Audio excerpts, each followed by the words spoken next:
I did, and I was like, and also I was scared to leave. I was scared, not that I think he'd do anything, but just like I was just scared to leave, because then I knew what that comes with. It consists of like not talking to his family anymore, not, mutual friends, potentially, we're all, I'm not gonna speak to them again, or they might not want anything to do with me because I ended it. Like, it was like overwhelming. I was more worried about other people than him. Welcome to the Happy Soul Podcast. My name is Melissa, and this is Sammy.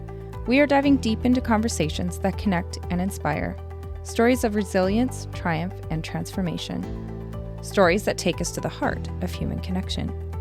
Please note that opinions of our guests do not necessarily reflect those of this podcast. Please listen with your kindness and an open mind. Each story shared is authentic and vulnerable. Let's embrace our differences with empathy, knowing every voice enriches us. Together, let's cultivate a community of respect and curiosity. Thank you for listening. Now sit back, relax, and prepare to be inspired. Hello, everyone. Welcome back to the Happy Soul Podcast. We are doing Domestic Violence Awareness Month this October, and today we are joined by Mona. Mona came to us through another guest, and she has a story to share about her experience with an abusive relationship. She's going to share with us some really nitty-gritty details about her relationship. She's just lovely, and she was so brave to share these stories with us, and I'm really looking forward to this conversation. So I think that this is a good one to listen to if you are in a relationship like this, think you might be, think somebody you know might be, or if you're just curious about hearing how these kinds of relationships can evolve. This is a good one. So welcome, Mona. Welcome, Mona. I was just going to say, I think, I know this is kind of side note, it's same thing, but we've started doing these intros after we've done the recording with people, and I'm really loving it because I'm loving having a feel for what this person is talking about, like where their heart is coming from and what they're trying to accomplish. And I think it's, we said this to Mona in the recording today, that's so incredibly unfortunate that we have to highlight domestic violence because we wish it wasn't a thing. But Mona's heart, I mean, she's sharing her raw, real story about what she's gone through. But the reason she's sharing it, if you haven't read it, go down and, she says it at the beginning of the episode, but go down and read the typed up version of this at the bottom of the episode here. I just read why she wants to share her story because it's really incredible. Her desire to open it up to other people to just hear, so that they can spread awareness and recognize if they're in an abusive relationship and to get out, or how to protect themselves, or how to build their boundaries, or whatever it is. And I think that's a really credible piece. One thing that I wanted to say about this one is I'm glad you brought up her why and why it was important to her to share the story. I'm really glad you said that because I wanted to say not ever have we... Where did you go? I knocked my camera over. Come back to me. There you are. I leave that in? Do I leave that in? Comic relief? Sure. Comic relief. Not ever have we had we are an unscripted podcast. We have been asked if people can bring scripts in before, and we've always said, no, that's not how we roll. We are candid. We're raw. We like to have very organic conversation. We don't normally go by notes. Now, this is one time that Mona wrote us an email, and she wrote us why she wanted to share her story. And what she wrote was so beautiful that we asked her to read it at the beginning of this episode. And please do listen to it. It is absolutely beautiful, and read it. It is just so beautifully said, so beautifully written that we were like, no, you need to read that. And it is really quite beautiful. And it just these stories, I don't know if this is for the outro or the intro, but these stories are really hard to wrap up into an episode because they are so multi-layered. So stick with us and welcome Mona to the podcast.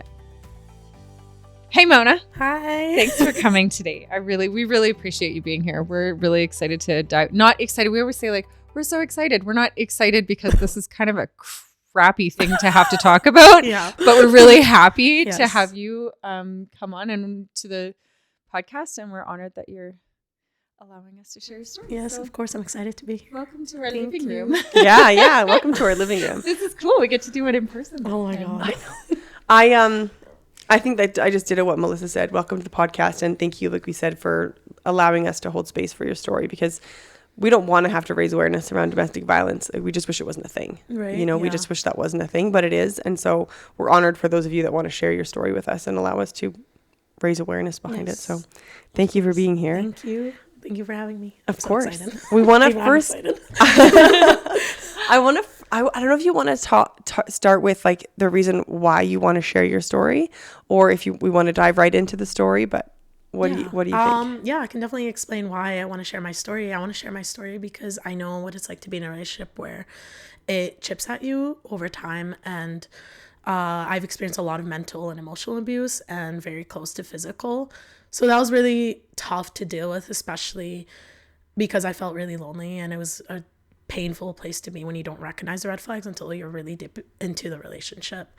So my goal in speaking up is to spread awareness, especially for those who are new to relationships, unsure of what love should look like, or even those thinking of giving love another chance after a heartbreak. Because I want to be the voice for people who might be feeling stuck, confused, or ashamed to talk about it or use their voice. And I'm not a professional, but I am just speaking from experience through my very first real relationship. Everything I've had with this person was a lot of my first. So by sharing my experience, I hope to empower others to recognize the early warning signs of unhealthy dynamics and understand their worth and prioritize their emotional and physical safety. Because abuse doesn't always start with bruises, as it often starts with subtle patterns, and it can easily be overlooked. And if my story can even help one person to spot these signs, then it will be worth it, because no one deserves to feel trapped, small, or unworthy in a relationship. Even though right now I'm still working through my healing journey, I hope to inspire strength, self-awareness, and hope for a healthier and more fulfilling future for anybody who needs it. Isn't that so beautiful? Yeah. Like where her heart is coming from? Yeah. Oh my gosh, It's seriously. beautiful. I'm so glad you read that. Thank you. Thank you. It's an incredible place to be, where you're at saying, like, I want to use this to empower people, you know, and everybody shares for different reasons. For sometimes it's to empower other people. For some people it's to, like, it's cathartic for them to just talk about it and get it off their chest. And so, yeah, thank you. So can you tell us how you and John Doe met originally? We initially met through mutuals back in 2020. I've known him for a while, but I never really spoke to him. We were just kind of in a friend group in college, and other friends went to another college, so we kind of would meet up and hang out, and he'd be there. And then we went to Screamfest. It was October 2020, and it just kind of started there. We started talking, and then we added each other on social media. That's how it kind of started. It was through mutuals. I was told that, you know, he was really kind, he's so sweet, you know, a quiet kid, and, you know, high school.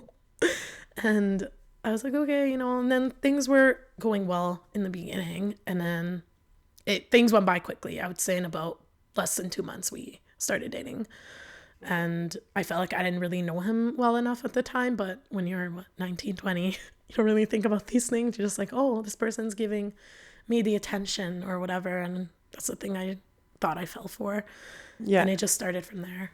So what were the good things, do you think, that started the relationship? Like, what did you see that were like attractions to him and things that you liked about him when you first met? In the beginning, it was a lot of the effort, like calling, checking in. You know, sometimes he'd ask me for advice for like, he wanted to buy this like shoe rack. He was asking me to help him find one. And we just kind of bonded through that, like just connecting, getting to know each other. He was really sweet too. Yeah. Very kind. You know, we made time to see each other, hang out. It was just fun. We watched a horror movie at one point. I remember that. And it was during COVID, so nothing was open. So we were watching a horror movie in his car. And we were just like, you know, cuddling, talking. It was fine. It was good. But it wasn't until later until I noticed more of the signs that started to develop within. I would say a lot of it was shown in the first year, but I didn't really know. I just thought it was like normal. Yeah. Yeah. So how long were you guys together before you could say the first sign that, I mean, not the ones you reflect back on, but the first one where you were like, in the moment you were like, this is not good. Yeah. I remember this vividly. This was probably like 4 or 5 months during like the start of our relationship, or 4 or 5 months in. I remember I was with my friend. She was at my house, and I was being snoopy. So I looked through his followers. And then there was one girl. I was like, oh, who's this? And my friend told me that him and her had a thing. And I just kind of felt weird about it. And then I just asked him, I was like, oh, who is this person? And then he starts laughing at me, like saying I was overreacting, that like it was just a friend and that they had a thing, but nothing happened. And he basically told me to like calm down, that it wasn't a big deal. So it made me feel kind of shitty.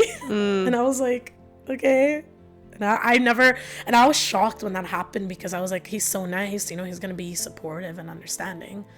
He was not. He was like very rude about it. And I just had a question. Like, yeah. I feel like that's such a normal thing at that age to not only to follow everybody, because you just follow everybody on social media, but also like I remember as a young girl, like when you know there's an ex of whatever caliber, sometimes there's just that weird jealousy, and it's not because that person, I mean, for me at least, it's not because that person actually matters, but you're just learning your own self-value. You're curious. You don't know like what they like about them that maybe I don't have, or right, like it's just like this uncertainty about your own lack of confidence, I guess is what I'm saying, right? Like at least that's how I experienced that. Yes, my husband, how many people I was jealous of early on in our relationship, even though nothing happened. So that happens, yeah. Yeah, especially when you're young age too, but like, yeah, because we were 19 when we met too, so it's like, yeah. And also I didn't know what was kind of like normal and what was okay, what was not. He said that was, you know, what happened, so I just kind of brushed it off. And you know, I got over it too. It wasn't something that I was like dragging on, but I was just kind of like, how he reacted was what stuck with me.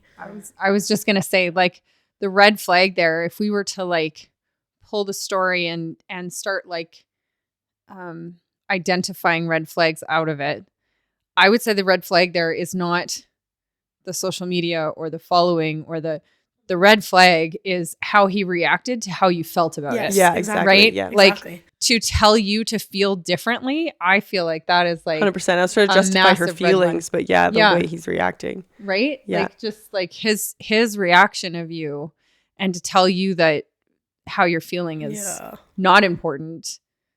I mean, you need to take any subject out of it and input that. That's a red flag. Yeah. Big time, hey? Yeah, but at the time I was just like, oh, it was nothing, you know, it's nothing, it's small.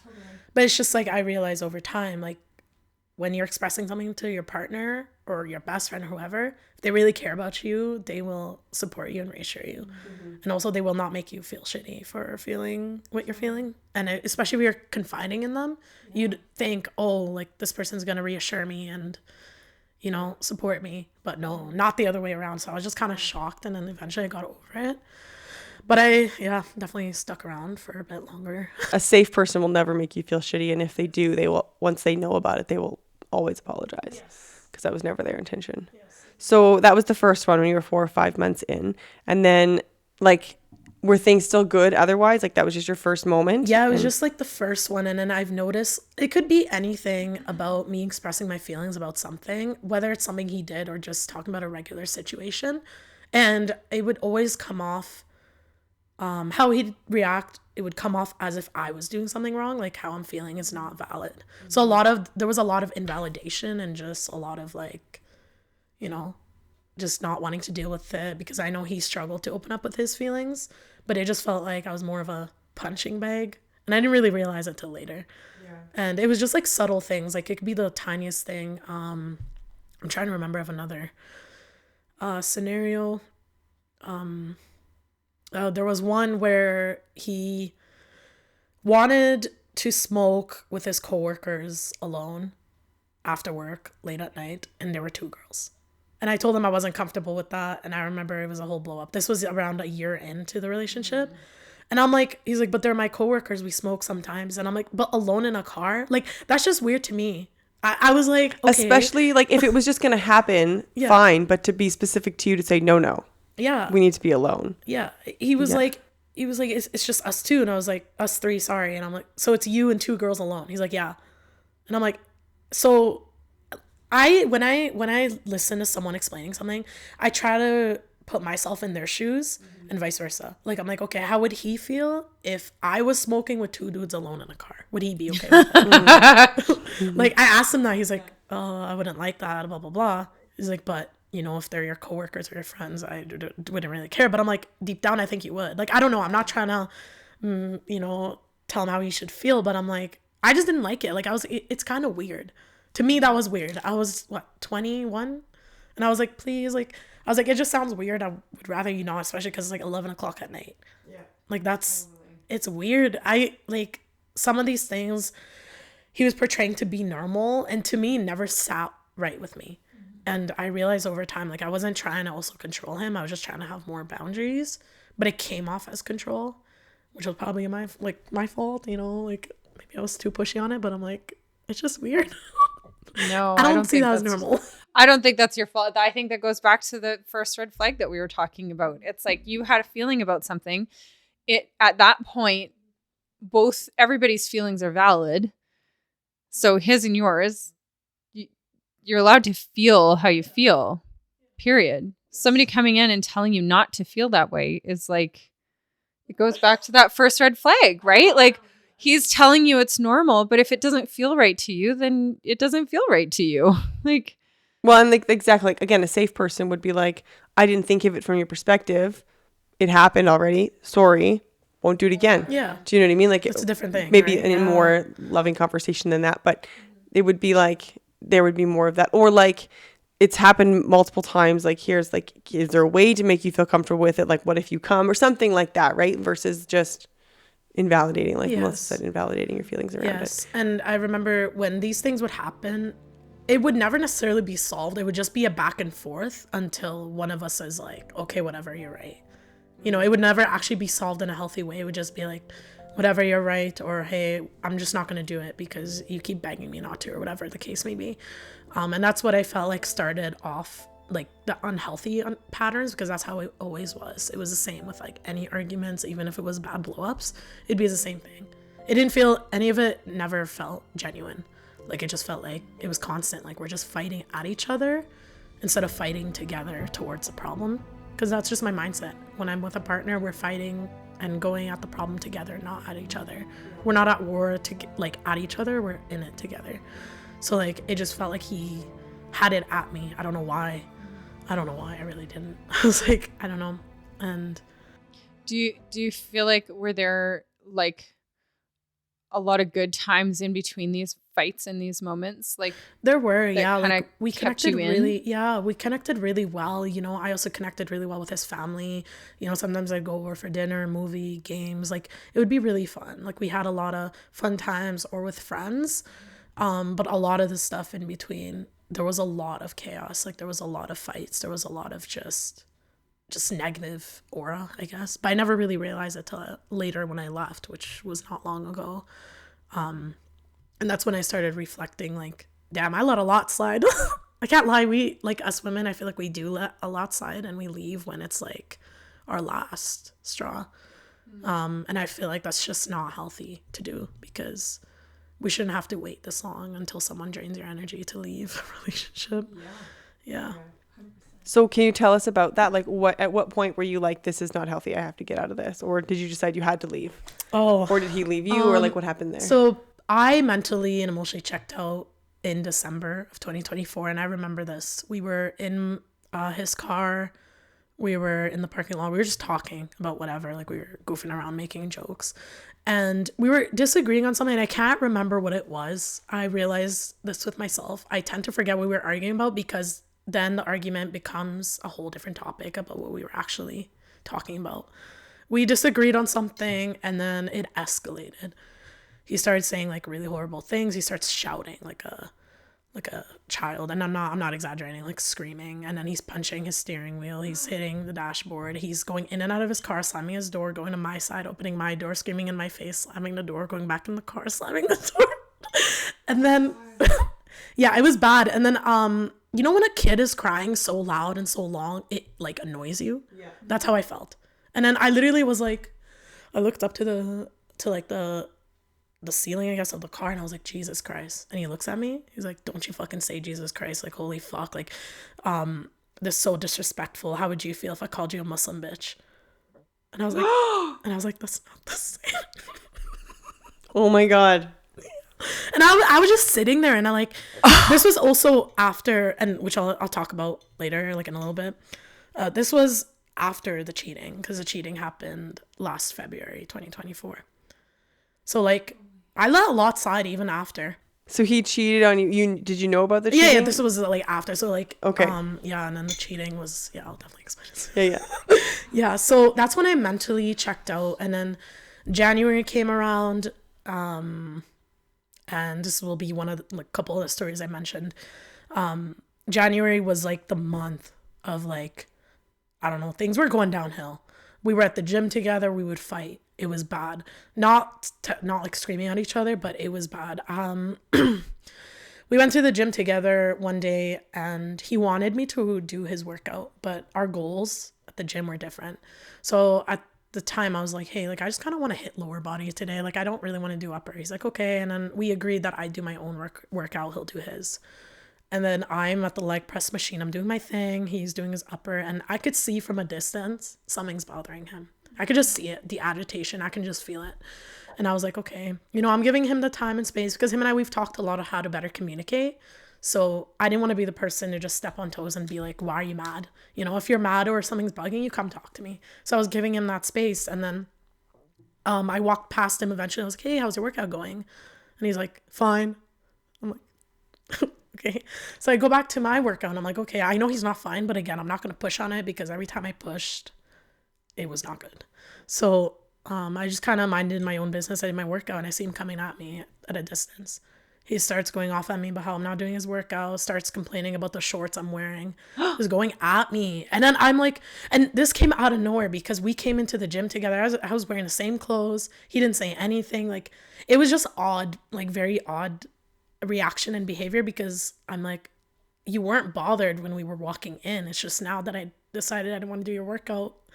It's a whole thing. And then he eventually calmed down and he was like mad at himself for reacting the way he did. And then he chucks his AirPods across the gym, like his AirPod case. He like threw it and I looked around. I'm like, people are looking. Like, I was so embarrassed. And I'm like, and I ended up being the one comforting him because that's just me. I'm that person. You can say the most horrible thing to me. If I see that you're down, I'll try and pick you up.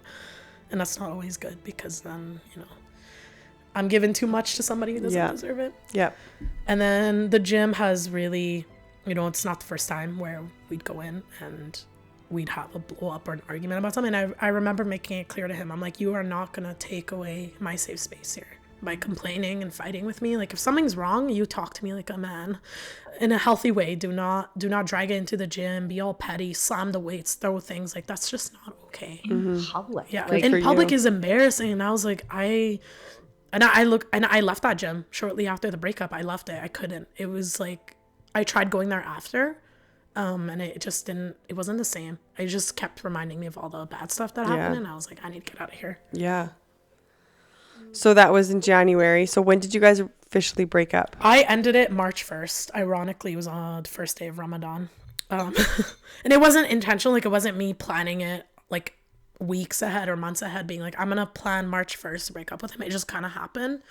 Like, I was really reflecting. I was working too full time and I thought a lot about what happened because January was just terrible because a lot of bad stuff happened. Lots of things were brought up. I also should mention some of the stories there because we're talking about the gym topic. We had this was a different day too. We were talking about my trip to Brazil, which was in June.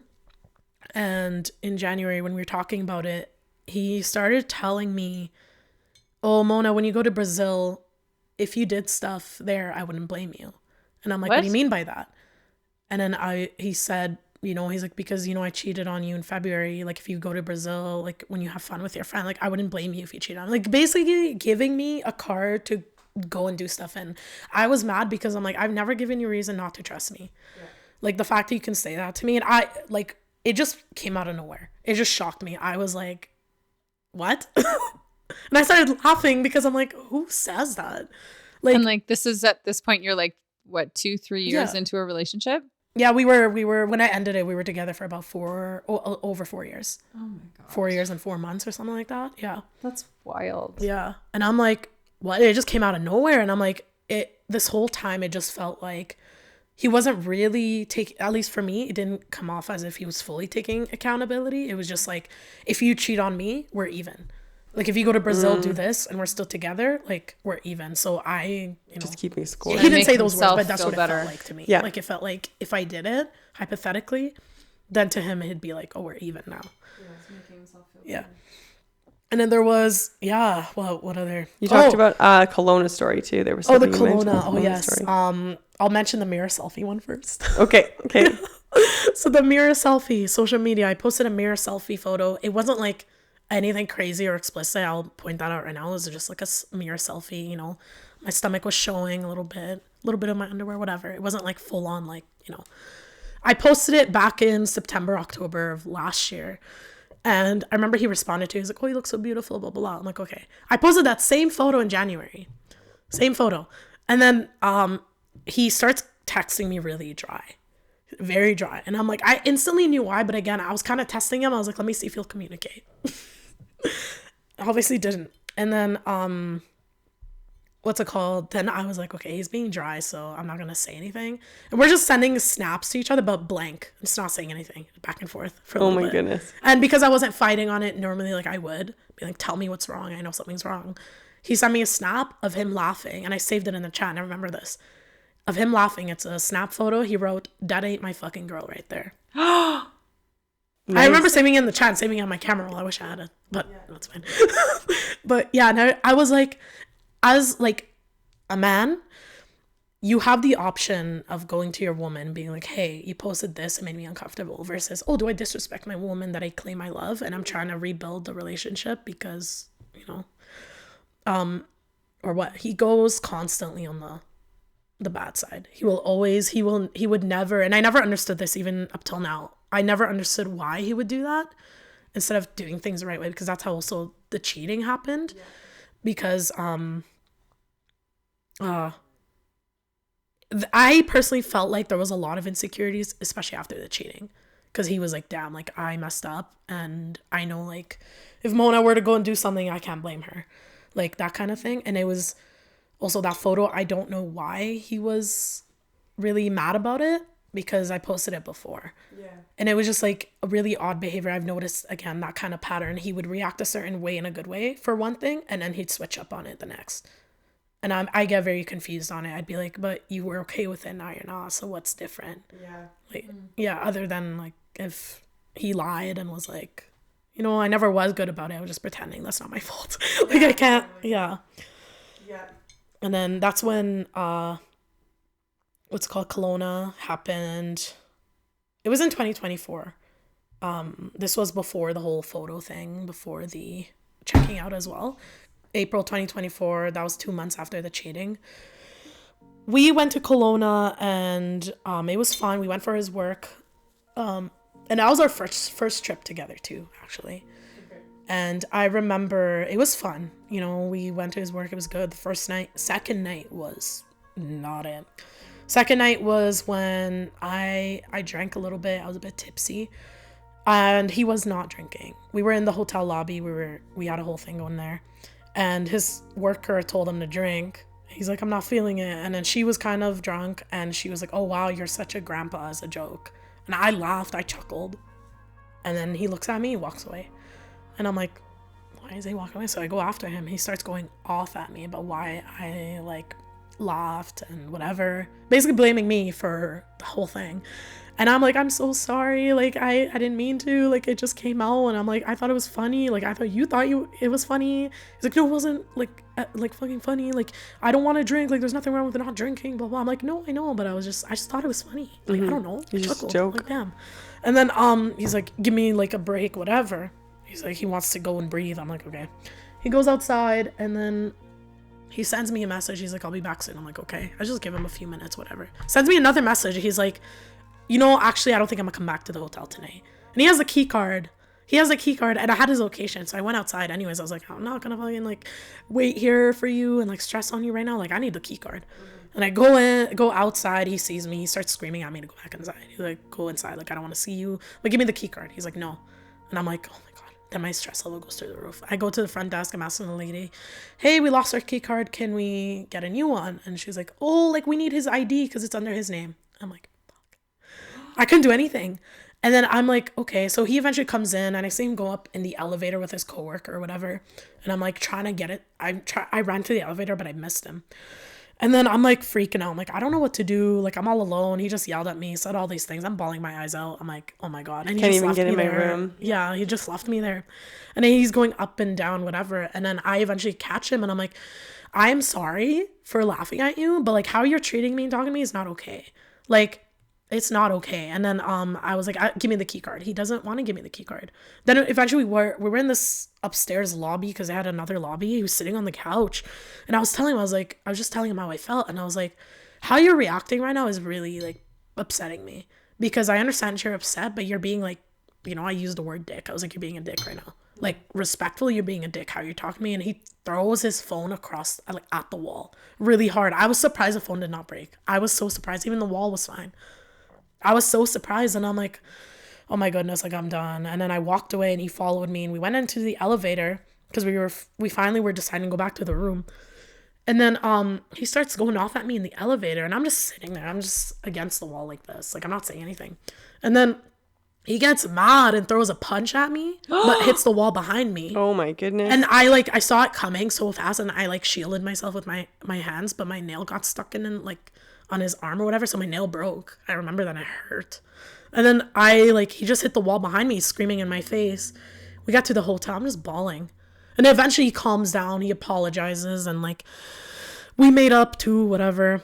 But that was a moment I never forget, because especially as like a first trip. Terrifying. Yeah, it was terrifying. It was actually scary. Like, I've never been scared of a guy like this in my life. And then that was the Kelowna story, and up till now I never forget it. I never forget it, because it was one of the scariest moments of my life, because I really thought he was gonna hit me. Yeah. Even though he didn't, thank God, but like I really thought he was. Yeah. And it was bad. It was really bad. I was like, I want to go home, but I know I can't. We leave in 2 days. So you stuck around for a whole another year. A year. Basically, I gave him a whole year after the cheating, to basically make up for it, but not in the sense of I didn't set up like a deadline. I wasn't like, oh, you have a year to do it. Mm-hmm. That's why around the time that we talked about the cheating, and I asked him, he told me he cheated. Ironically, falls into the same year. A year later, that's when I ended it, and it was ironic. Like it wasn't intentional. I wasn't intending on that, but the cheating part was the big thing, because he actually implied that he wanted to cheat on me months before he did it. But I didn't think he would. We had an argument. He snapped at me while he was on his trip back home with his family. He snapped at me on the phone. He said he needed an outlet, starts telling me all these things he wanted to do. And I was really upset, because I literally told him, I was like, you just implied that you wanted to cheat on me. He's like, I know. He's like, I would never hurt you. I would never, cheat on you. I would never break your heart, blah, blah, blah. Then 2 months later, he cheated on me. And then I remember this. He took me out on a date. He asked me one day, he's like, I want to take you on a date. And I thought it was really nice, because I'm like, he hasn't asked me on a date in a while. So I was like, that would be nice. We went on a date. It was good. And that was the red flag right there. And I should have known, but I think I was Delulu. We were having our meal, and he randomly asks me this question. Hey, Mona, would you ever forgive your partner if they cheated on you? And I'm like, no. I start saying no. I'm like, I would leave. Like, and I'm like, no, I don't think I'd stick around, because like, there's no point. Like, like you already made a choice, blah, blah, blah. He's like, oh, and you could see it in his face. But again, I was so clueless. I really didn't know. He was like, oh, and I'm like, yeah. And then we ended the night. It was fine. Then 4 days later, like we had Valentine's Day. Then 3 days after that, or 2 days after that, we were on FaceTime, and he was acting really weird. Like, I noticed it for the past few days after the cheating. Like, he's been acting weird, but I didn't know. And I was like, like something feels off. And I remember I called him, because he was like, oh, Mona, I don't deserve you. Like, you always deserve better. And I was like, why are you saying that? He's like, never mind. And I'm like, no, tell me, like, why are you saying that? Yeah. And then he's like, you could see it in his face. And I was asking the question. I was like, did you do something? He's like, yeah. I'm like, does it have to do with us? He's like, yes. And I'm like, what would you do? Like, did you do anything like unfaithful or cheat on me? He nods his head on FaceTime. And my jaw, I start laughing, because I thought he was kidding. I thought he was like playing a mind game on me, but then he starts crying. And I'm like, oh my God. I'm like, what? So I told him to tell me what happened. He's telling me everything. And I'm like, I didn't know how to react. Like, I didn't cry right away. It took me a little bit, but I was shocked. I was like, okay, I can't do this over the phone. I was like, I need to see you in person. We meet in person right away. And I'm like, I just get in the car, and I'm like, why? I asked him why. He starts crying. He's like, I don't know. I feel so stupid, blah, blah, blah, blah, blah, blah, blah. It's just everything we've been through. And I felt like I needed an outlet. But he's like, I know it's wrong, and I shouldn't have done that. Like, And I was shocked, and I wanted to know all the details that he did, all the details. And he told me, and I was just shocked because the stuff that he implied on doing when he was on his trip, he did them. And that's the craziest thing is like, you know, I've asked my husband that like early in our years, like, what would you do if someone cheated? And it's like, it's more of like, well, it depends on the situation, right? Is this a long-term emotional blah, blah, blah, you're all involved or premeditated versus like, I got super drunk, accidentally kissed somebody or like whatever. And then I was like, oh my God, and like panicked, right? Like what happened is different. The fact that he had like this premeditated plan, had expressed this plan to you and then went through with it and then tries to act like he's sorry. Yeah. And that was shortly after Valentine's Day too. And I remember for Valentine's Day, I set up a whole thing. I set up a whole painting on his table, like a canvas painting, flower petals, chocolate strawberries, you know, whatever. And I made sure he was in his room. Like, I didn't want him to see me setting it up. And I remember doing that. And I was like, I felt good about it. I felt really good about it because I was like, you know, it's going to be cute, something different. And then days later, he cheated on me, like a couple days later. And that's why, like, Valentine's Day, when the one this year came around, I was so nervous. And it was okay. Like, I just realized he wasn't, this was the year I realized he wasn't in the space that I need a man to be emotionally and mentally. Yeah.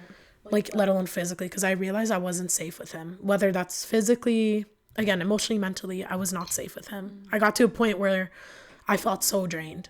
And I remember speaking to one of his friends, and I saw her, I think about a week or two ago, and telling her when we were on our way to your birthday party, I remember it was February 21st, 2025 this year. He picked me up, we were going to her birthday, and he pulls to the side because I start crying. I just told him, I was like, I feel nothing. Like, I'm not holding his hand. I was like, when I look at you, like, I just feel nothing. Like, I feel nothing with what we had. And I was like, I don't know why. I was like, maybe it's like temporary, but I didn't know.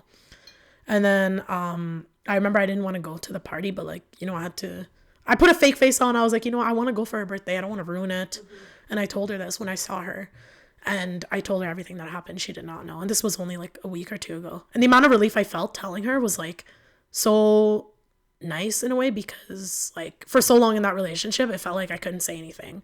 I didn't use my voice. I mean, I chose not to, but it was also because I didn't know how to use it. I was like, I don't want to come off like I'm, you know, a bitch trying to expose him. But it felt so lonely even going to his house, talking to his family, knowing what he did and has done. And I just, sometimes when I would be alone with his mom, I like had urges of just being like, your son is doing these things and has done these things, and I didn't know how to get out of it. Do you mean the cheating or the yelling and the screaming and all the things? All of okay. It, yeah. Yeah. And like, because I realized it was just not gonna go anywhere, but it took a lot of time out of me to really recognize that and actually do something about it, because ending it was not easy either. But I always remain like mature about it. I don't like do the whole I'm ending over the phone. I actually met him in person.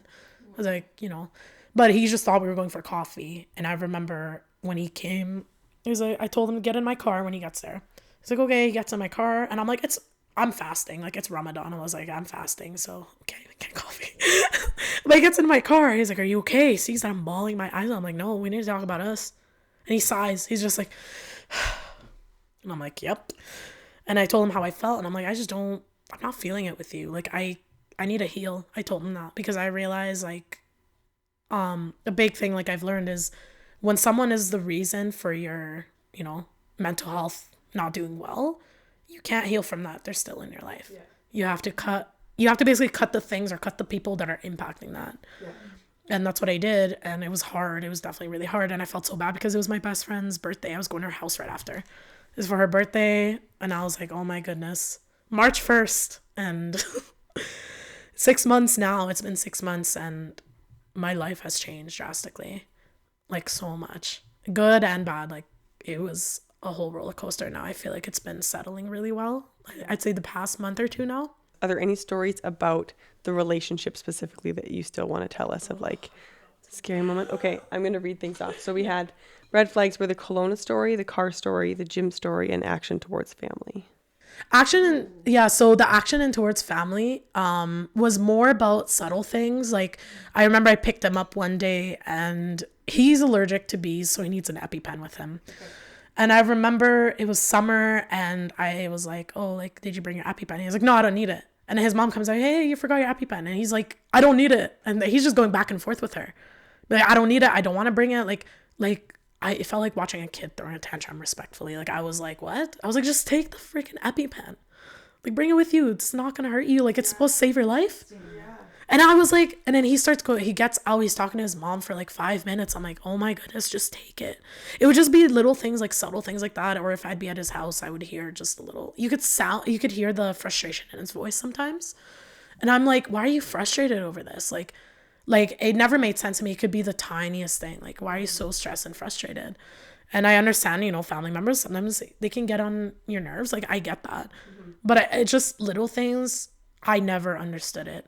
Just the way he spoke to them sometimes, just out of anger, you could see it, you could hear it, and you could feel like it's just so like, you don't want to mess with him if he's mad. Like, and it's not a fun feeling. But that's what I meant by like action and It's the way he treated his family, essentially. Yeah. Do you know what's so interesting about that is you talk about like you bring something up that it feels big to you, but it's so interesting because like you're talking about like, hey, I feel wrong about, I don't like that you're sitting in a car with two girls at 11 o'clock at night by yourself.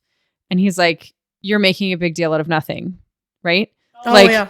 he's telling you your feelings about that or about things that are bigger, yet he gives himself the permission to explode over something that's supposed to save his little life. things like you not doing his workout at the gym. Like there is a massive difference between you not doing his workout at the gym or his mom trying to bring him his EpiPen and him sitting in a car with two women at night.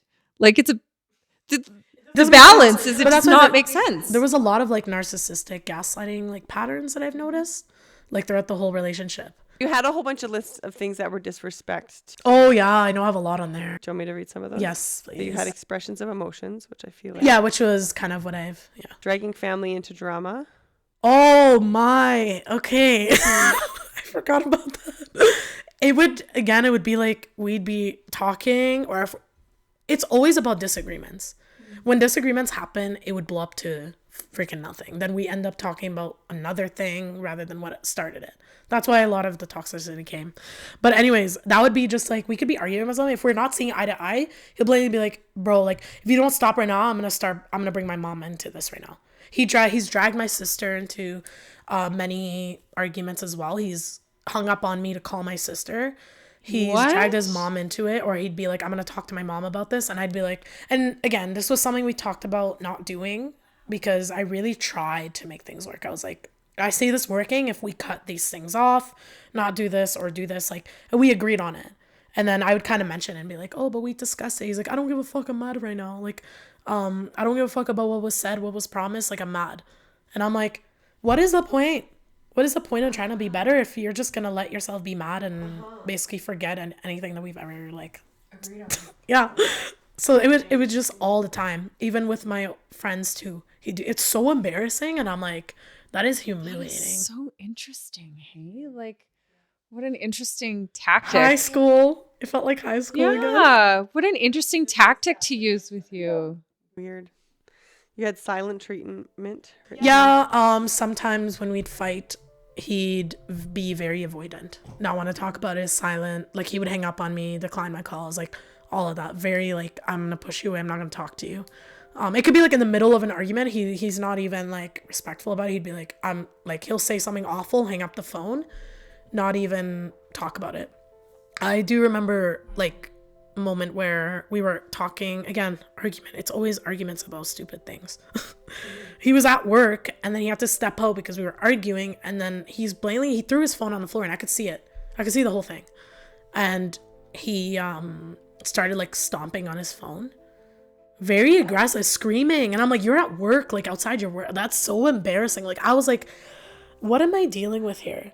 Like, what am I doing? Like, it's just like full blowouts. It could be like about the littlest thing. It could be a small disagreement on something, and it somehow blows up because he'll say things that have nothing to do with it. Then I'd get upset, and I'm expressing to him that upset me, and then he'd be like, but you did this, you said this. Like, very, it would just be a back and forth. And Silent treatment was a lot. I remember, like, I even told him, I don't know how you go to bed knowing what you said and did, and you go to bed peacefully while I'm up crying at night. Like, it's so sad. And I'm like, I'm crying at like 2 a.m. because you don't want to fucking talk. And I'm here like feeling. And he's like, but I do care. And when I would say, it seems like you don't care, he'd get mad. He'd be like, but I do care. I'm like, but you're not showing it. Yeah, you don't actually know how to show that you care. Yes. You don't treat me that way. Yeah. Yeah, so there was a lot of that. Silent treatment was no fun.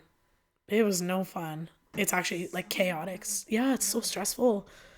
I'm going to ask a question that sometimes people ask this question of people that have been in abusive relationships, but they ask it in a really demeaning, judgmental kind of way. So I'm going to flip the script a little bit. And because I hate when people say like, well, why did you stay? That is, I think, the worst question you can ask somebody. So I'm going to flip the script and I'm going to say, because I think it's important for people to be able to kind of understand this from a different perspective. If they know somebody that's in a relationship or they find themselves in this relationship, I'm not going to ask you why you stayed. I'm going to ask you what kept you in, what kept you engaged in the relationship that, like, you know, let's go back to the car, for example. So the relationship kept progressing past that. This is not in judgment, and I'm not saying, why did you stay? Yeah, I'm saying, what kept you in? What kept you engaged and wanting to try to save the relationship? If you could kind of pinpoint that. Honestly, feeling. It was because I cared too much. But I cared too much, and that was something I learned after too. Like, you loved him and you wanted to. I did, and I was like, and also I was scared to leave. I was scared, not that I think he'd do anything, but just like, I was just scared to leave.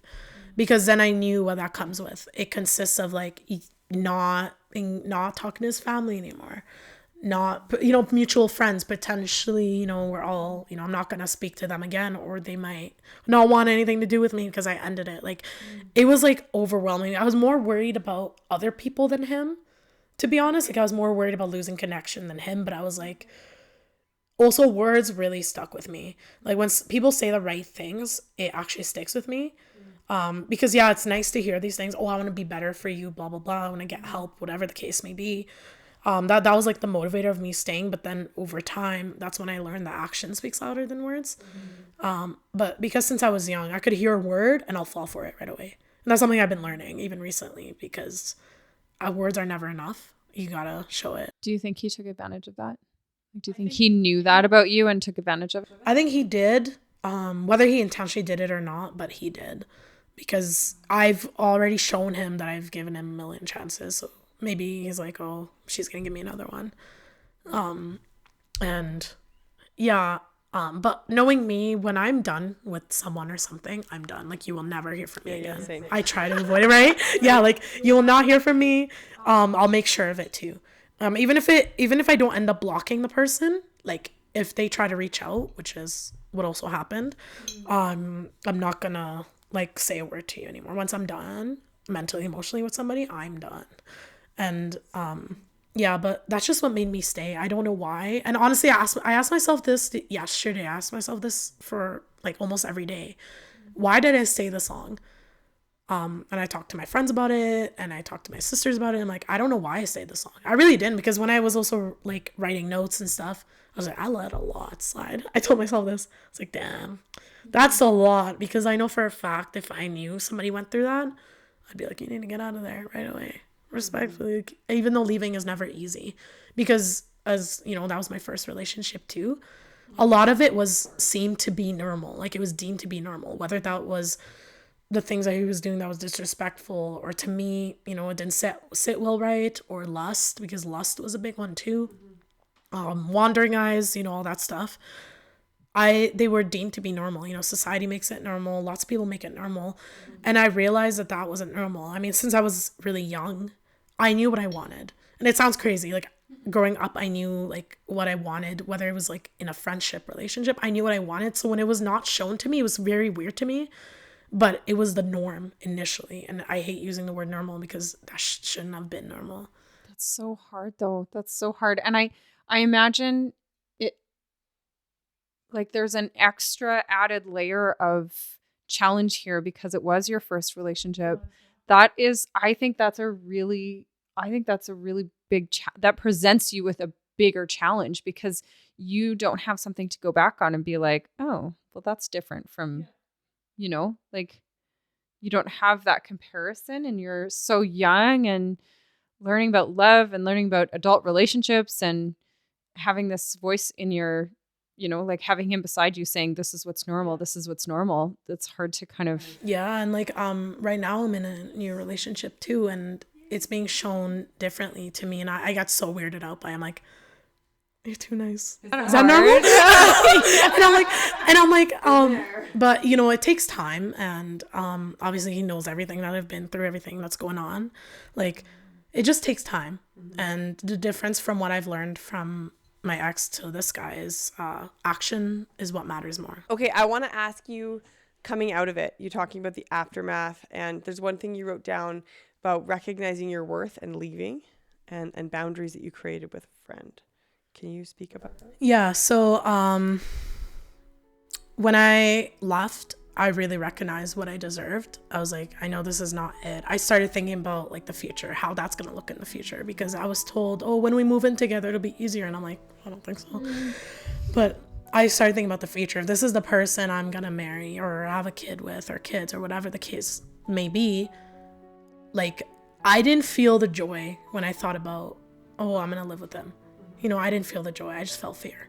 So that's when I was like, okay, damn. I was like, this is not normal. Like, this is not okay. If you feel that way with somebody where you feel fearful, scared, even if it's even scared to talk to them because of something they did or they don't give you the space to, like, leave it. That's something I've learned a lot. And boundaries was a big one too, because even after the breakup, I had to set a lot of boundaries. And not just with him, but just with myself too.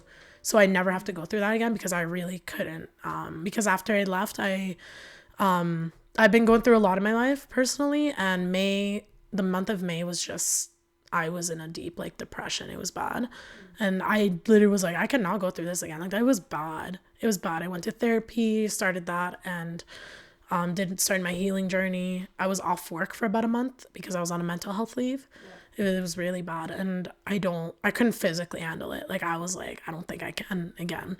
So I made a promise to myself that I'd never let myself go through that again, and giving people chances, especially when they don't deserve it, because I'm all for giving chances, but when it's this bad and this big, it's a big no. And that's what I've learned. And it was hard, but I had a lot of people supporting me, which I loved. And that's why I want to give a thank you to my sisters, Hala and Becky, because they were there for that, and my best friends too, all my friends, and I'm so grateful for them. But that's when I recognized my worth, and my sisters didn't even know, and any of it happened when it happened. I did tell them like a day or two in advance. I was like, hey, I'm ending it. And I told them that I needed support. And when I went up to them, I told them what happened. They didn't know anything. Like, they didn't know about the cheating or anything. I told them and they were shocked. My sisters were pissed. Even Becky, she was pissed. She was like, oh, you're so lucky. You didn't tell me this sooner. One of those things, like you were saying, like, why didn't I leave sooner? There was all these red flags, and it was so normalized. It was so normalized. And I like some of those things, some of them, not all of them, some of those things, if they do happen once, it is a normal. Like, it is just I lost control of my emotions. That was bad. I'm going to do better, right? Like, they're one-offs by themselves, some of them. Not the punching in the walls. Not the no, of course, that's a whole different. But, like, maybe the throwing the phone, not at you, but like getting angry. Like, if you've never learned to control your emotions, you can be like, oh shit, that's something I learned from my parents because that's how they dealt theirs. I need to get better at that. Like, some of those one-offs, can be like, okay, you're just learning and growing. So it's like a yellow flag, but when you put them all together, they become red flags. And I think patterns. It takes a while, right, to build those boundaries. How many red flags can we go by? How many yellow flags go by before they're all just red?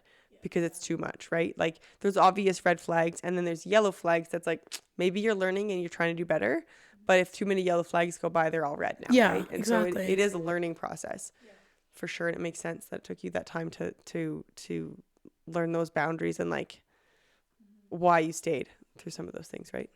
And I think it's, to add on to what you're saying, I think it's also really difficult to go when you have somebody like that in your ear, it's like you're trying to learn these things and, count the yellow flags to see when they turn into a red flag. But you've got this powerful voice in your ear. If you don't hold yourself and hold your people close and let people in and talk about the yellow flags, it's very easy to convince yourself they're just another yellow flag and not a red flag. It's Yes, so 100%. easy. And I think Yeah. that's something that a lot of people don't understand, is how easy it is to go to excuse the behavior and to allow it to continue on is not your fault, because it is very easy to do that. And especially when you've got somebody, like I said, a powerful voice in your ear, who's somebody that you love and you want to protect them and you want to see them do well in life and you're trying to help them grow while you're trying to figure your own stuff out. It's very complicated. It is. Yeah. It is. And a big thing too, like, that I would say is how they speak behind your back speaks highly of them and volume. Because I remember me and my friend, this was after the breakup, I would say 2 months in. It was like mid-May, late May. And I was at her house and she was telling me a thing that she did was have her friend call my ex. She put him on speaker, see what he has to say. And then she called him and put her phone on no caller ID. And I was there. He was on speaker. And she's just talking to him, just being like, hey, how are you? Like, how's everything? He's like, it's fine. How are you? And then she's like, I heard you and Mona broke up. Like, just, and I know it sounds crazy. No. Like, it sounds crazy. Mm-mm. But I was just curious because I was like, what is he going to say behind, my back or closed doors, whatever. And then she's like, what happened? He's like, oh, nothing. Like, I just did, like, he's like, I messed up. It's not her fault. Blah, blah, blah. And then he starts going on in the past about little things that I did, like back in like 2021. Like he starts mentioning how this is a crazy conversation. Oh my God. He starts going back in like 2021, 2022. When I initially mentioned, I was thinking of when I get older, I was like, maybe I want to get a BBL when I'm older. And then he starts telling me a BBL. What's that? BBL, Brazilian butt lift. Oh, okay. We're like, what? Yeah. And I was like, when I'm older, and then we had a whole conversation at the time. He's like, no, like I want my woman naturally, whatever. But then on the phone with my friend, he starts mentioning that. What? He starts going back to the things that we talked about. And I was about to go off with that phone, but I was like, you know what? He doesn't know I'm there. I'm going to be the bigger person. Yeah. But I just want to see what he'd say. He just starts going on random topics. And not once during that conversation, he was like, hey, I take full accountability. I was the one that did this. Like, nothing. He starts going nitpicking at the little things. And I was shocked that he even talked about it because I was like, that was like 3 years ago. And like it was a casual conversation. Oh gosh. Like, what? Weird. Like, what? Yeah. And it didn't make sense to me even up till now. I was like, damn. And then he actually tried reaching out a couple times. Twice in July. I know, once in July, once in August. July was when he sent me he sent 2 audio recordings. I think one of them was like 9 minutes. The other one was like another 8 or 9 minutes. And then a long paragraph. I didn't listen to them. Audio recordings were not a thing when me and this dude. I know. I was going, should I bring the recording? I have it still, but I didn't listen to it. Gosh. But I didn't listen to it because I was like, how are you going to treat me the way you did, not only during the relationship, but after too? Mm-hmm. And he said all that, like, it was just like not, like, I don't know, the way he was talking about me, but like on the phone. Ooh, pissed me off, but I was like, you know what, whatever. So I didn't answer the messages he sent. Like, I have not said a word to him since April. But yeah, and then he reached out. I didn't answer. And he even told me in July, he was like, hey, you don't have to answer to this because I'm respecting your boundaries, but I just had to say all this to you before, I let, like, he's like, I never expressed how grateful I was for you. And I didn't listen to any of it. So I don't know what he said in those audios. And he tried calling me in August. This was like a couple weeks ago, actually, a few weeks ago. And I remember walking into my house and my phone's buzzing and I'm like, and that number looked familiar. And I was like, no way. I was like, I think that's him. So I looked at my old messages and it was him. And I was like, my God. And I was like, maybe it was a butt dial. But I started going to my sister. I'm like, he's called me. I'm freaking out. And then she's like, oh, like maybe it was a butt dial. But I was like, I don't think it is because like we haven't spoken in a while. Yeah, usually you butt dial people that were most recently called. Right? And then I didn't answer. I was like, I'm not answering. He calls again. My sister picks up the phone and then she's like, hello. He's like, hello. She's like, what's up? He's like, she's like, this is Becky, by the way. It's so funny. And he's like, oh, hi, Becky. He's like, I want to talk to Mona. I want to apologize to her. Oh my God. And I'm like, and I didn't say a word. My sister's like, oh, well, she already made it clear, like, when she broke up with you, what her boundaries are. And also she already got your voice notes and message back in July. He's like, yeah, I just passed the phone. I just want to apologize to her. That's what I'm calling. She's like, no, like, you can't just keep trying to contact her, all that. They're going like back and forth a little bit, just like, oh, let me talk to her. She's like, no, I'm not letting you talk to her. He's like, okay, I'm just never going to contact again, blah, blah, blah, blah, blah. And then eventually he hung up and I blocked him. Good for you. And I realized I should have blocked him sooner, like his number especially, but like, because when he called, I was shaking. Yeah. My hands were shaking and I didn't realize how much anxiety I had still, because I really thought I was more over it than I thought, but I'm not, and that's okay. But I think those people that hurt you that way might always hold some level of that over you, because it's no different than any other traumatic event that happens to you, right? If something really traumatic happens, when there's something that brings you back to that moment, that pain, that fear, whatever it was you felt in that time, there's gonna be something. And it might not overpower you and all consume you, but there's probably always gonna be some sort of physical response to that thing, whatever it may be. So and I just want to say, like, it's not bad that it does. No. And it does take time to allow those things to work through your body. And like, I just wanted to say, I'm like, I kind of like almost snorted when you said, I'm respecting your boundaries, but I'm still trying to reach out to apologize. You're not, like, then. You're not respecting boundaries. Like, if you have to, but is the because even in July when he sent that message, he literally wrote, I'm respecting your boundaries. I know you don't want to talk because you're healing and whatever. And I'm like, that's not respecting my boundaries. But I think he tried calling because he was like, she never answered. And he wants something out of me. I think he wants like me to say something. Like, I want nothing to do with you. I don't want anything to do with you. Like, I'm all for people changing, because like, I want people to change. I'm not the type of person that's like, oh, when he meets a new girl, she's going to suffer. My mindset is more like, I hope he treats her better, because I don't want anyone to go through what I did. And like, I hope he recognizes that, because even though he's building his like spiritual side, I am too. I really hope he doesn't just use his beliefs just to throw it out there. He needs to actually show it. Because I also wanted to mention, I think one of the topics too is a lot of pressure on the belief side of things, because our beliefs were different. And he was pressuring you a little bit, just in the sense of like, he wanted me to learn more about it, which was fine. I'm very open, but it became a thing of like, I'm not meeting the standards because of his beliefs, is basically his wording. Like, I'm not meeting his standards because of his beliefs, but I'm like, you don't even follow a lot of the things you should be following if those are your beliefs. Because as you considering yourself a man and following these things and having those beliefs, you can't be like an asshole to treat a woman like shit and be like, oh, but these are my beliefs and that's what I'll follow. Like, that it doesn't make sense to me. Like, you can't inflict that on someone, yet you don't follow it yourself. I don't want to get too into the topic of religion. Like, in the Bible or the Quran, it'll tell you like what a man of God or a man of Allah is like supposed to look like. You can't, again, like, it all falls down to like, you can't treat people like shit, talk to them a certain way, be disrespectful to your family, blah blah blah, or how you treat me and talk to me. Your anger too, like lust, like there's a lot I can point out. Like, you can't, me respectfully, I'll say this out of respect, you can't call yourself a man of God and do this shit. You can't. Like, I'm not super religious myself, but I'm like, don't call yourself a man of God when you do these things. You can't just be okay and a good person for one day out of the week, and then Monday through Saturday it's like, be a dick.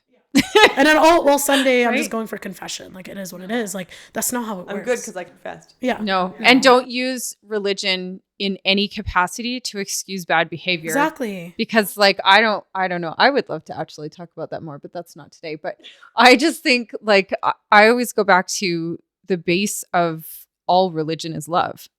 If you're not acting in love,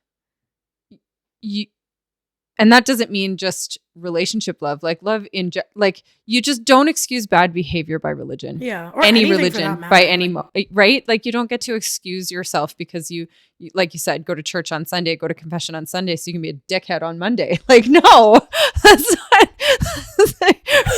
Oh my God. Exactly. And like, I never understood that. I really didn't, because I was really trying to like learn more about it, but I just lost motivation. Of course. Because I was like, you don't even follow it yourself. And It didn't sound like he cared to learn about yours either. I was just going to say that. And was he motivated to learn No, and yours? I wanted him to, but he didn't really like make the effort to. Yeah. That's, Like, and obviously I'm not very like religious myself. I do follow certain things, but I'm not super religious where I'm like, you got to do this and that, the whole thing. But yeah, there was just that. And then that's also what I realized, like, we weren't clicking with our values either. I realized that later, like, we're not. And even though in the beginning stage, I told him how I felt about the spiritual piece and we both agreed on it. But then obviously when you get older, you start to really recognize certain things and you're like, oh, well, we don't align with this. And that's okay. Also, like, if he's not a person of his word, he's not going to make you a person of your word either, right? Like, you might say this spiritual piece, this religious piece is important to me, or whatever it may be you said, but he doesn't live by his word. So your word means crap also for him. Yeah. Right. Yeah. So, I mean, it doesn't matter what you said. Yeah, it felt like nothing like mattered. Like at that point, nothing what was said or done just didn't matter because it was constant chaos. Like I'm so used to chaos that now my life feels more at peace. It feels so weird. Yeah.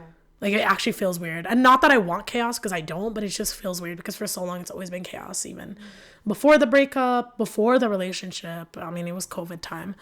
But even after, it is just chaos. And then suddenly I start to feel, I'm healing and all that. I'm still in my healing journey. And recognizing that peace is like weird because I'm like used to chaos now. It's just all I hear are birds and I'm like, I'm okay with it. Yeah. But right. I want to ask, sorry. I'm just no, go ahead. Is there still a lot that you would like to talk about in regards to your healing journey? My healing journey? Not too much. Just to be patient with yourself. That's what I learned. That it's okay to, move on to different things while you're healing. It's okay to fall in love. It's okay to move forward with things. It's okay to, chase whatever you want, whether it's your dreams or whatever that may be. You don't need to be fully like healed or perfect to do those things. Like it's okay to do those things because my mindset was like, oh, I can't do this. I can't do that because I'm still healing. But I realized it was okay. Yeah. And I feel okay. Because the right people in your life, family, friends, relationship, they will support you and be there with you through it all. And yeah, that's what I'd say about my healing journey though. And I'm still in it. Really it's beautiful. It's interesting. I think that's the thing too, is regardless of what someone's gone through, is you're always healing from something. You're never healed. Yeah. It's always a continual journey, whatever it may be. And yeah, life is you got to let life keep happening all the way through. Sorry, Melissa, you wrote something down you wanted to ask. Well, I do have a few notes, but one of the questions I wanted to ask was, what is important to you for people to understand about relationships like this? I would say that when you recognize a red flag, like I'm not saying take that and leave, but just be aware of it. Mm-hmm. Like be aware of these signs because a lot of it isn't, I don't know. I hate using the word normal, but a lot of it isn't. A lot of it isn't something anyone should be doing. Like, when you come into something knowing you have good intentions, like bring those good intentions. But when you see that somebody else's intentions are not good, like leave sooner than later. Because obviously we can't go back in the past, but I wish I left the moment I noticed, like when I would express myself, invalidate right away. I wish I left around that time because I knew it really hit me hard too. I was like, my own partner is doing this and I was like, is that normal? But any sign that makes you feel unsafe or uncertain or you already know like this is, this person and I'm just scared. Even fear, like I hate, oh my God, it makes me so sad to say, but being fearful of your partner, you're scared of them because of what they can say or do. Yeah. That's not normal. Not normal. And a lot of it like played into the anger, but also the anger played into the disrespect and everything else that happened. But because I understand people have emotions, we snap sometimes, we say things or do things we don't mean. Yeah. But you should never feel unsafe or lesser than. Not to that extent. No, like not to the extent where you're like so scared. Like I literally was afraid to speak to his family about it. I was scared to speak to his friends about it. Like even my own sisters, I was scared to. Only very, very, very few people knew about a lot of the bad stuff that happened. Very few. And it felt like even though I had a lot of good support system within the span of the few years we were together, it felt so lonely at the same time.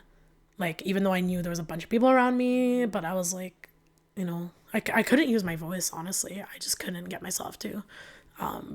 But Did you find yourself trying to protect him in those moments? I was, yeah.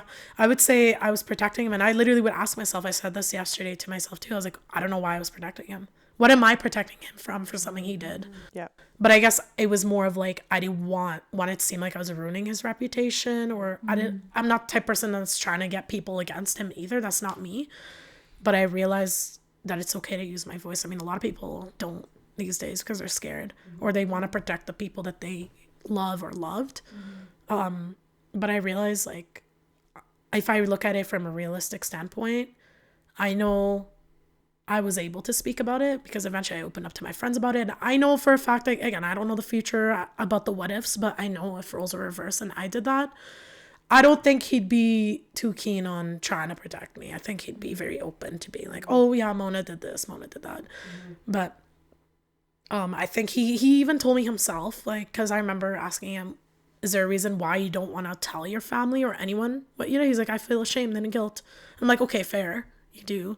But it just didn't seem like there was that accountability that if someone's asking you what happened or what'd you do, and all you're saying is it's in God's hands, or you're just like, like, don't worry about it kind of thing. It's like, it's not like, you're not taking full accountability then. Like, again, I'm not expecting him and no one should feel like they need to go and tell the world, but be honest with what you did and be like, yeah, like, and show that you're a different man, changed person. But lack of accountability is a big one too for like Totally. when they don't want to take accountability. Is there anything that we haven't asked you about your story that was something that you really wanted to share is what I want to ask you? The only thing I wanted to say is I had a best friend that passed away last July. And I remember my friend called me, and I haven't heard from her in years. And I was like, oh, why she called me? And she told me. And I was freaked out. I was with him because we were on his way to work dinner. And I told him about his passing. I was like, I'm shocked. And he was like, oh, damn, that sucks. Like, lack of empathy, nothing else. That's it. Just like even like little things like that. And the reason why he had a lack of empathy is because me and my best friend at the time, like, we were really close in high school, really close. And then, you know, college hit and we were still best friends and stuff, but I don't know if it was like a insecure thing. I don't want to jump to like conclusions on that, But just he I'm wasn't sorry like that happened. apologetic to you no, about it. like, or, it was just like, damn, that sucks. And I'm like, okay. I literally, dude, I didn't just drop a carton of eggs. Like, this is not, damn, that sucks. That is not an appropriate response. yeah. And I was like, what? It's awful. And I'm like, what the heck? And then over time, that's when he was asking, are you okay? Are you dealing with it? I'm like, wow. Like, after, like, I still went to the work dinner too. I did not want to go low key. I was like, I just don't want to go. But yeah, the last thing I wanted to mention was, if you feel like you have to be a man in the relationship as a woman, he's not the one. Get out. Yeah. If you had to give like one piece of advice to someone, if you were sitting down with yourself after your first red flag that you saw with him, what would you say to yourself back then? I'm like, girl, get out of there. It's going to get worse.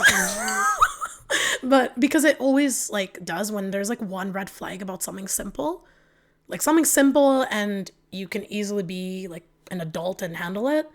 If that's bad for a small thing, the bigger things are going to be worse, or just there'll be worse things to come. Unfortunately, there's gonna be more red flags because that was just not it's not only the only red flag, it was the start of it. The start of it. Yeah. Wow. Thank you for sharing all of that with us, Mona. And like, I'm so sorry that you went through all of that. Like, it's heartbreaking to hear how awful people can be to other people, you know. And I know that we've both experienced it in different levels, but we've all experienced it. But like you were saying, that lack of empathy and the way they can say things to people, and you're like, how can you just go about, like, when you said, how can you say these things and just go to sleep? And you're not like feeling bad that you were horrible or like trying to fix it. Like, it's heartbreaking that so many people It is, have to because go like through when that. we think of love, we think of like, you know, the support and the kindness that they provide, and you know, they take care of you and all that. And when it's not there, it's like, how do you claim to love someone yet you can't love them? Like, you're not showing that love to them that they deserve. And it's just like, I don't know.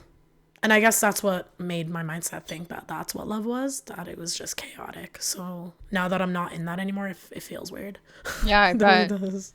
How have you prepared yourself for moving forward with other relationships in life? So it started more subtly, like because, you know, when I went on like the dating apps and stuff, that's when it kind of started. I was just like, okay, if I notice that this person isn't making effort to talk to me, I'm unmatching, I'm leaving. Like, I'm not going to wait for you to make effort to talk to me. It started off with little things like that, or how they speak to me, because a guy, like, you'll know when a guy wants you for you versus a guy who just wants you to get in your pants. A guy who will just be dry. He's not asking to get to know you. He's just like, what are you doing tonight? You up?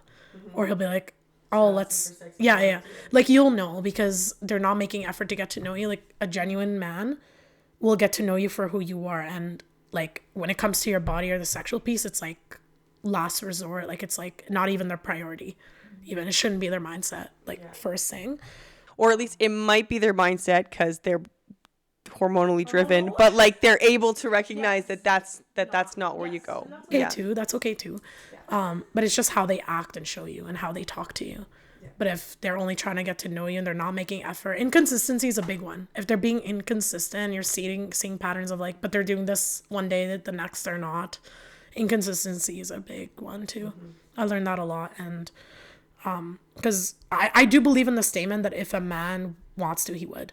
I do believe in that. I know some people don't, but I do highly believe in it, because if he wants to get to know you and is like, oh, like, I will make the effort to get to know you, I will take you out, like, you will see those. But a guy can say, oh, I really want to see you, or when they send a photo, they're like, a snap photo, like, wish you were here right now, and it's like, you didn't even make plans. You want to buy me dinner first? Like, do that first. What? Yeah. But it's like, that's how you know. There's the quote in the movie, he's just not that into you, and I think about it all the time, and it's exactly that. It's like, I can't remember, if man wants to see you, he will see you. He will see you. Like, what do you mean you wish? If he's not interested, he won't try. Like, it's just, if he's not trying, he doesn't want to see you. And it's like, you know, and then that same guy who says that in the movie, like, later on is like knocking on 14 different doors of girls named this to find her. If a guy wants to see you, he will see you. Yep, for sure.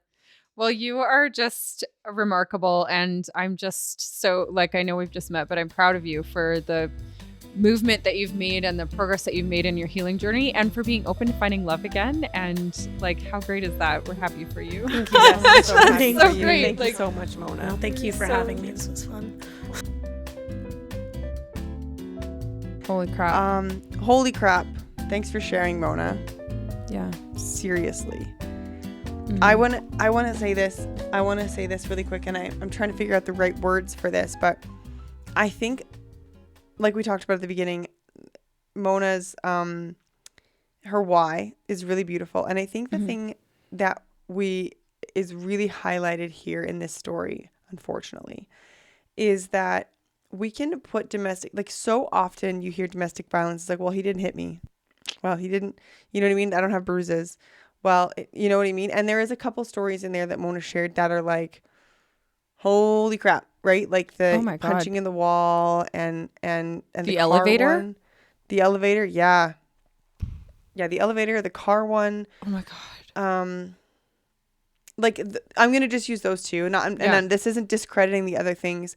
No. But all of the other things we can write off as like not abuse. And some people would, is what I'm trying to say. Like, not we can write off, but some people would write off in their own situations, in their own relationships. And probably in the moment. Probably, like, if we were to go back and ask her, probably in the moment, she might say, in the moment that was happening, and she didn't say, whoa, this is abuse. She's looking back on it now going, oh, shit. Like, she said a few times, like, oh, shit, I really let a lot slide.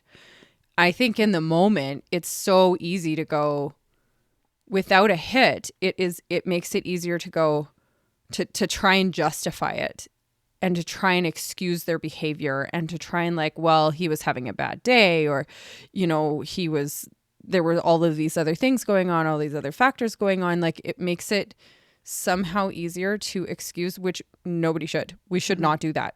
Like, you are not, and she said it too. I got chills when she said this. He was, what was her exact line? She said something like, he was very close to hitting her. And I believe her with 100% of my being, that if she had stayed any longer, he would have started to hit her, because he was exhibiting some very violent behaviors, and it was escalating.